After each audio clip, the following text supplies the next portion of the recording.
Debolina madam, Debolina madam এখানে কি করছেন? আর উনি মুখোশ পরেই বা কোথায় গেছিলেন?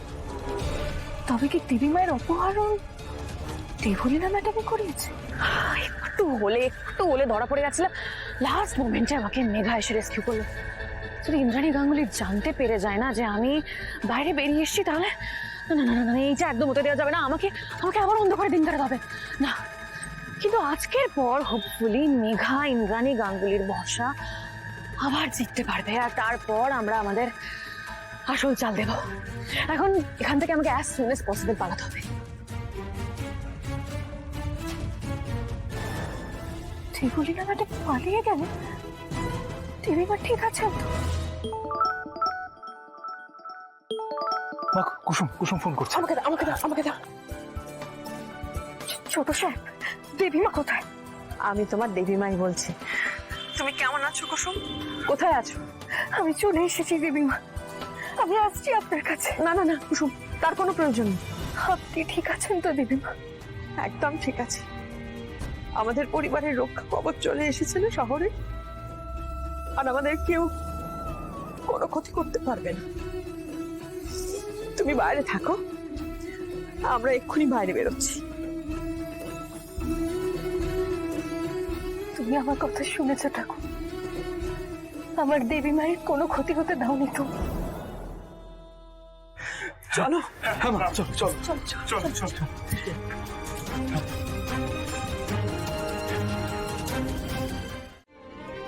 কিচ্ছু উল্টোপাল্টা কথা নয় আয়ুষ। আমার সমস্ত দায় দায়িত্ব আমি মিটিয়ে দিয়েছি। তোমাদের আর কোনো অসুবিধাই হবে না কাজে। এবার তো আমি ছুটি নিতেই পারি। কি যে বলো না তুমি মা, ভাল লাগে না। এত কাঠ খড় পুড়িয়ে এত মারপিট করে তোমাকে ছাড়িয়ে আনলাম, আর এখন গিয়ে এইসব কথা শুনতে হচ্ছে। মা দেখো, আমরা থাকতে তোমার কোনোদিনও কিচ্ছু হবে না, এটা কিন্তু বলে দিলাম। একদমই তাই মা। কিচ্ছু ঠিক নয় আয়ুষ। এই যে যেমন আমার ছোট বউ, কি সুন্দর দেখো আমাদের বাড়ির সমস্ত নিয়মের সঙ্গে সিস্টেমের সঙ্গে কেমন সুন্দর মানিয়ে নিয়েছে। কদিন পরে আমার বড় বউ আসবে বাড়িতে, সেও আমি জানি সব কিছু দায়িত্ব নিয়ে ঠিক সামলাবে। আর এছাড়া সর্বোপরি কুসুম তো আছেই সবাইকে আগলে রাখবার জন্য। কাজে আমি না থাকলে তোমাদের আর কিসের চিন্তা? ও ইন্দ্রাণী, তোমার দায়িত্ব মোটেও ফুরিয়ে যায়নি, বরং তোমার দায়িত্ব বেড়ে গেছে। এত সহজে কি এই দায়িত্বের হাত থেকে রেহাই পাওয়া যায়? না মানে দিদি যদি নিজে থেকে রিটায়ারমেন্ট নিতে চায় তাহলে দিদি নিতে পারবে না? এটা কোনো কথা হলো? হ্যাঁ আচ্ছা দিদি, তোমার যেটা মন চাইছে তুমি সেটাই করো তো, অন্য কারো কথা শুনতে হবে না। তোমার যদি মনে হয় তুমি বিশ্রাম নেবে, রিটায়ারমেন্ট নেবে, তাতে কি আছে? আর আমি তো আছি সবটা সামলে নেওয়ার জন্য। আমি বাড়ি আসাতে সবাই খুশি হয়েছে, শুধুমাত্র মনে হচ্ছে তুই খুশি হসনি ছোট। এই বাবা, না না, কি বলছো দিদি? আমার মন খারাপ কেন হবে? আমি তো শুধু তোমার মনের ইচ্ছেটাকে একটু ইম্পর্টেন্স দিতে চাইছিলাম। আমি সবচেয়ে খুশি হয়েছি তুমি ফিরে আসার জন্যই। দেখো আমি কত আসছি।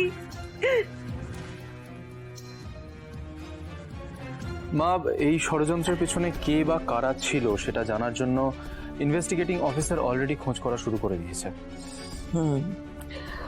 খোঁজ করুন, ইনভেস্টিগেশন চালান, অপরাধী শাস্তি পাক। অপরাধীর শাস্তি পাওয়াটা জরুরি, আমি সেটাও চাই। কিন্তু দেখো আয়ুষ, ওনাদেরকে সবটা ভীষণ সিক্রেটলি করতে বলো, মানে লোকজন যেন জানাজানি না হয়। প্রেস মিডিয়া এরা যেন এসব কিছু জানতে না পারে।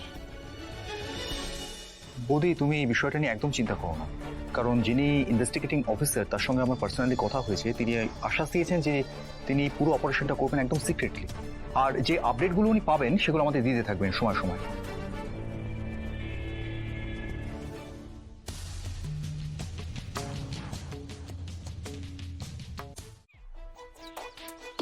আচ্ছা অনুশ্রী, তুমি না ওকে ফোন করে বললে যে এখানে এসে রেডি হতে, বাট তুমি ওকে রেডি করছো কেন? কোনো অনুষ্ঠান আছে? এই বাড়িতে অনুষ্ঠানের থেকে বড় হচ্ছে মনির নির্দেশ, আর মনি আমাকে বলেছে তোমাকে রেডি করতে, তাই রেডি করে দিচ্ছি, বাকিটা এবার মনি জান। বুঝেছি। আসলে কি বলো তো, আমার মনে হয় কি যে মনি আমাকে ব্র্যান্ড অ্যাম্বাসেডর হিসেবে নতুন করে কাজ দেবে, ঠিক সেই কারণেই আমাকে ডেকে পাঠিয়েছে। আচ্ছা, তুমি আমাকে রেডি করছো কেন? কুসুম কোথায়? কুসুমকে ডেকে দাও, ওই তো এই কাজগুলো করে। কুসুমকে বলো আমি ডেকেছি। মেঘা, কুসুম তো বাড়িতে নেই, আর মনি কুসুমকে বাইরে কোনো একটা কাজে পাঠিয়েছে। বাইরে? কেন? সেটা তো মনিই জানে। অনুষ্ঠি, এই বাড়িতে আর কেউ কিছু জানে না? সবকিছুতেই মনি জানে, মনি জানে, যাকেই কোনো প্রশ্ন করি সেই বলে মনি জানে। আরে বাবা, মনি যদি সবটা জানে, বাকিরা কি জানে? মেঘা, এই বাড়িতে মনি যেটুকু জানান আমরা সেটুকুই জানি, আর আমাদের কারোর বাড়তি আগ্রহ নেই, কারণ আমরা সবাই মনিকে বিশ্বাস করি। না অনুশ্রী, বিশ্বাস তো মনিকে আমিও করি, কিন্তু কি বলতো, মানে কুসুম কোথায় গেছে বা আমাকে কেন সাজানো হচ্ছে, এই কথাগুলো তো সিক্রেট নয় কোনো, সেগুলো কি আর মনি সবাইকে জানাতে পারেন না? এটাই আর কি।